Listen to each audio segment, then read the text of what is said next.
आप देखिए आज भी जो वो जिस तरीके आप हाव भाव देखिए जिस तरीके से वो गए थे मंत्री, जिससे उन्होंने प्रहलाद जोशी की बाह पकड़ी, मुस्कुराना, मतलब मस्ती में थे, जैसे मतलब ऐसे जैसे बिट्टू के साथ जिस दिन वो किया था वो भी मस्ती में था, मतलब मस्ती वाला मूड ही चल रहा है।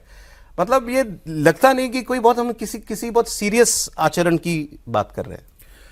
सर आपने दो शब्द उपयोग किए, सीरियस और आचरण। ये दोनों शब्द राहुल गांधी के लिए उपयुक्त नहीं है। कृपया आप इस शब्द को बदल लीजिए, क्योंकि राहुल जी ने पिछले दिनों अच्छा कोई आपका इतना लंबा संसदीय रिपोर्टिंग का अनुभव है आलोक जी, मुझे आज दर्शकों को कॉफी के बताइए किसी सांसद ने स्पीकर को यार कहा होगा? कतई नहीं। मैं यही कह रहा हूँ कि कोई अपना साथी भी बैठा हो, जो उन्हीं पार्टी के लोग बैठते कई बार, मतलब हद है। और जिस प्रकार से मैं फिर वापस हरदीप पुरी जी पर इसलिए आना चाहता हूं कि एप्स्टीन फाइल चूंकि एक ऐसे सेक्सुअल स्कैंडलस है, इसलिए उसमें नाम आने से जोड़कर देश को भ्रमित करने का प्रयास किया गया। जबकि अगर हरदीप पुरी जी पर जो उनका उल्लेख हुआ है, एक उल्लेख अच्छा उनकी पत्नी के फ्लैट का भी उल्लेख है उसमें, जिसपे यहां एक तृणमूल कांग्रेस के सांसद ने मुकदमा हार चुके हैं, उनको फाइन लगाया कोर्ट ने। और इसके अलावा एक उन पर सिर्फ आरोप है कि वीजा दिलाने में किसी की मदद की।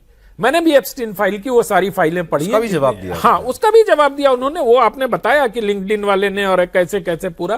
तो मुझे लगता है कि अगर कोई डिप्लोमैट है और अगर किसी ने कह दिया तो ये तो बड़ी आसान, अच्छा उसमें भी किसी ऐसे व्यक्ति को, किसी क्रिमिनल को, दाऊद इब्राहिम को तो वीजा नहीं दिलवा दिया ना भाई।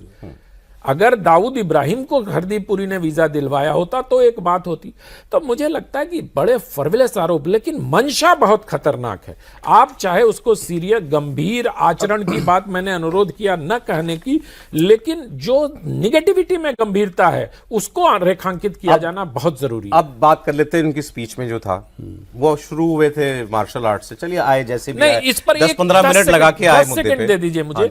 ये मार्शल आर्ट ही क्यों चुनते हैं भाई? उनको आती है ना, वो मतलब करते हैं। ये देश में कोई खेल नहीं, कुश्ती के दांव नहीं चुन सकते वो क्या?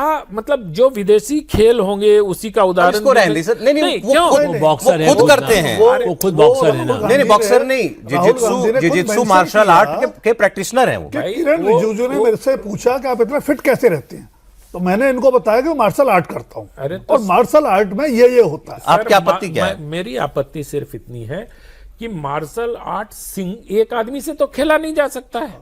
मार्शल आर्ट का ही अगर एनालॉजी आपको लेना है तो सामने वाले ने तो 3 बार मार्शल आर्ट दिखा के आपको बता दिया कि कैसे पकड़ा जाता है, वो अलग, और कैसे अलग विधा वाली मार्शल आर्ट, कैसे पकड़ के पटखनी दी जाती है। वो आए उसके बाद जो उन्होंने बातें की वो गंभीर विषय थे, सारे गंभीर विषय थे, और पार्लियामेंट में बात होनी चाहिए थी उनके ऊपर, बल्कि राहुल जी और पहले कर लेते, इस पर बात अच्छी होती है। और ऐसे उन्होंने कहा साहब डेटा जो है वो आपने जो है बेच दिया भारत का सारा, और डेटा ही आज की तारीख में सबसे बहुमूल्य चीज है। फिर वो आए कि आपने कृषि सेक्टर खोल दिया, फूड सिक्योरिटी, अपने अमेरिका के एग्री सेक्टर खोल दिया। फिर एनर्जी पर आए कि रूस अभी अमेरिका बताएगा आप किससे तेल खरीदेंगे। ऑल वैलिड क्वेश्चंस, मगर थोड़ी सी नुआंस की उम्मीद की जाती है, खासकर लीडर ऑफ ऑपोजिशन से। जैसे उन्होंने अब एक्सपोर्ट्स की बात की, और जो बांग्लादेश वाली बात अभी आप कर रहे थे कि उन्होंने कहा साहब आप पे 18% टेक्सटाइल एक्सपोर्ट लगेगा, टैरिफ लगेगा, बांग्लादेश पे 0% लगेगा। बांग्लादेश पे ब्लैंकेट 0% नहीं लगेगा।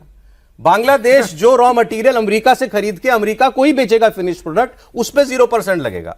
क्या वो कॉम्पिटिटिव रह जाएगा भारत के टेक्सटाइल के मुकाबले? हम नहीं जानते, लेकिन पूरी बात तो बतानी चाहिए। बांग्लादेश का सारे एक्सपोर्ट का 70% टेक्सटाइल ही है। वो जो एक्सपोर्ट करता है उसका 70% टेक्सटाइल है। वो तो कब्जा कर लिया, हमसे लेता था कॉटन, बंद कर दिया अभी लेना।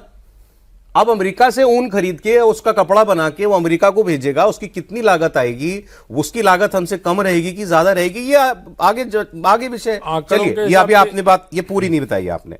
और इसके बाद कहा साहब आपका इंपोर्ट जो है, आप 46 बिलियन साल का इंपोर्ट करते हो अमेरिका से, अब वो 146 बिलियन हो जाएगा, कहां से देंगे? इस पर उन्होंने देश बेच दिया। 146 बिलियन कब, किस रेफरेंस में कहा उन्होंने? कि हमने उनसे कहा है हम $500 बिलियन का सामान तुमसे 5 साल में खरीदेंगे, तो उसको उन्होंने 100 बिलियन पर ईयर कर दिया, तो 146 बिलियन हो गया। ये नहीं बताया उन्होंने कि उसमें करेक्शन किया अपने ही नोट में। व्हाइट हाउस ने कि पहले लिखा था India has committed to import goods worth 500 billion, अब उसको कर दिया इंडिया इंटेंड्स। यस। कमिटमेंट को चेंज उन्होंने किया, इंटेंट कर दिया।